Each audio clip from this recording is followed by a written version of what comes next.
On the day Ethan Moore and I are supposed to marry, his adoptive sister, Hazel Moore, threatens to jump off a building. Ethan abandons me in my wedding dress and leaves me jilted for her. As the guests watch me mockingly, I boldly announce, "I'll marry anyone who dares walk down this aisle to me." 3 years later, Ethan returns to the Moore residence with Hazel. I'm seated on the couch and enjoying some oatmeal while watching TV. Ethan stares at my baby bump and snarls, "Who's the father of that child in your belly?" I sip my oatmeal and smile faintly. A member of the Moore family, of course. Ethan Moore stormed over, his face twisted with rage as he yanked me off the couch. Shameless. I left with Hazel on our wedding day. I haven't stepped foot in this place for 3 years. How could that child in your belly be mine? I almost laughed. I never said it was his. He wasn't the only man in the Moore family. Of course, it's not your child. You're not even worthy of being his father, I said. Hazel Moore's face twisted in shock. Audrey Smith, even if Ethan ran away from the wedding, he still left you with the title of Mrs. Moore. You've been living a life of luxury in the Moore family. How could you shamelessly get pregnant with someone else's child? I glanced at her. You're the adopted daughter of the Moore family, and you had the nerve to seduce your own brother. If we're talking about being shameless, who could possibly beat the two of you? Hazel's voice turned pitiful as she looked at Ethan. Ethan, for the past 3 years, we've kept things respectful. Yet, she's carrying someone else's child and cheated on you. The moment he heard her words, Ethan's fury exploded. He raised his hand and slapped me hard across the face. "You filthy woman! You get knocked up by someone else and still dare to drag me and Hazel into it? Get out now!" he shouted. The sharp pain bloomed across my cheek. My head went blank for a second from the force of the slap. Ethan ran off with Hazel 3 years ago, leaving me alone to face all the whispers and laughter at our wedding. Driven by rage, I called for a groom on the spot. It was his uncle, Jeremiah Moore, who stepped up and married me that same day.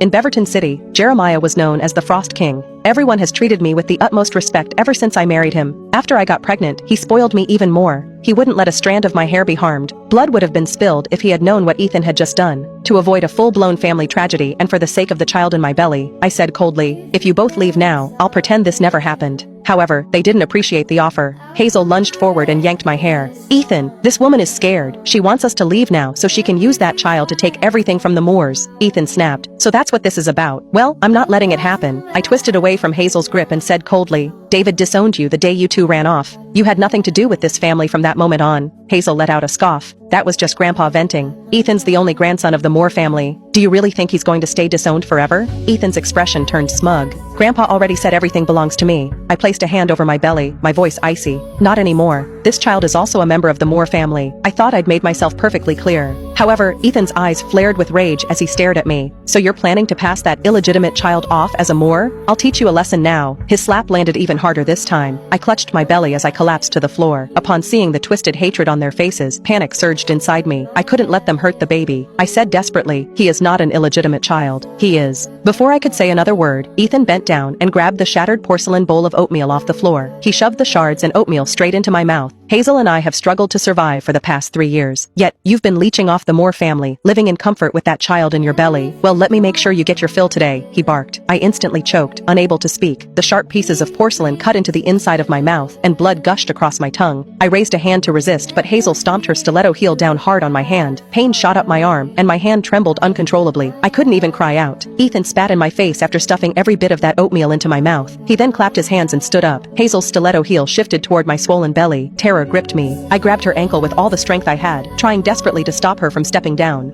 Jeremiah has been infertile since birth. We finally conceived this child after we visited the best doctors across the country and abroad for 3 years. Hazel looked down at me with a sneer. "Audrey, you look just like a dog protecting her pup. Pathetic." Ethan frowned at my belly. "If word gets out that I've been cheated on like this, how am I supposed to show my face in Beaverton City?" "Step on it, Hazel. Crush that illegitimate child before it's born." I shook my head like mad. Blood and vomit spilled from my mouth as I choked out the words. This baby is Jeremiah's." Ethan froze before bursting into a maniacal laugh. "Are you kidding me, Audrey? Everyone in Beaverton knows my uncle has never touched a woman. He can't even have kids. Right now, I'm the only one left in the Moore family to carry on the bloodline. That's why Grandpa desperately wanted me to marry you and have kids." Hazel chimed in. "Ethan is the only heir. Grandpa even cut off all his cards to force him back home and inherit the estate." "Audrey, you're beyond shameless. How dare you drag Uncle Jeremiah into it after we've exposed you?" Ethan had eloped with Hazel for 3 years and hadn't contacted the family once. His grandpa, David Moore, had given up on him completely. He had frozen all Ethan's accounts because he wanted to disown him. But now, clearly, neither of them was in the right state of mind. To avoid provoking them, I didn't argue back.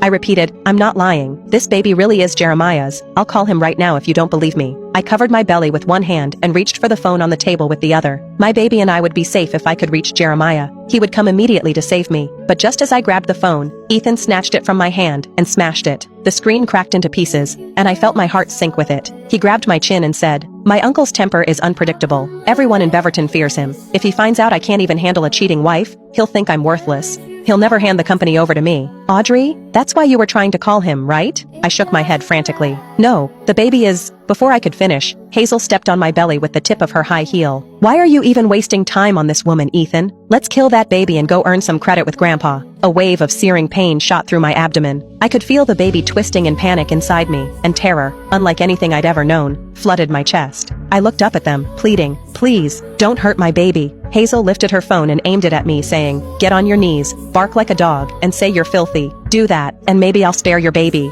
For the sake of the child in my belly, I could no longer care about my pride or dignity. I turned and dropped to my knees. I let out 2 barking sounds, my voice trembling as I said, "I'm filthy." Hazel leaned down as she curled her lips into a triumphant smile. "Audrey, when I once kneeled in front of you and begged you not to marry Ethan, did you ever imagine you'd end up like this?" Hazel had come to plead with me back then, saying she and Ethan were in love, and asked me to call off the engagement. The marriage between the Moore and the Smith families had been arranged by our elders, bound by countless business interests. If I were to end it, the blame would fall squarely on my family. We'd be the ones suffering the consequences. So, I rejected her request. I never thought she'd hold that grudge for this long, but I had no strength left to argue about the past. I looked up at them, pleading, "Please call an ambulance." Ethan stomped down hard on my back. "Audrey, you really are shameless. You'd do anything for that disreputable child." I was crushed to the ground, my belly slamming against the hard floor. Pain exploded across my belly like wildfire. "You said you'd spare the baby," I muttered. Hazel's tone was nonchalant as she remarked, "I said I'd let the child go. Ethan didn't say a thing, did he? You've got some nerve to use that child and my name to lie your way into the Moore family. Do you think I'd let you off that easily? Dream on," Ethan snapped. Ethan kicked me square in the stomach. Pain shot through me like lightning, and bright red blood began to stream down my legs. I could feel the baby in my belly stop moving bit by bit. Despair surged through me, and the hatred in my eyes as I looked at them cut deeper than a blade. "Ethan, Hazel, you're going to regret it," I shouted. Hazel stood next to Ethan, her gaze full of venom. "Ethan, she still doesn't know how to repent. Clearly, she still hasn't learned her lesson." Ethan sneered. "We'll see who ends up regretting this. Hazel, go get a rope." Hazel understood instantly. She rummaged in the living room, returned with a rope, and walked toward me.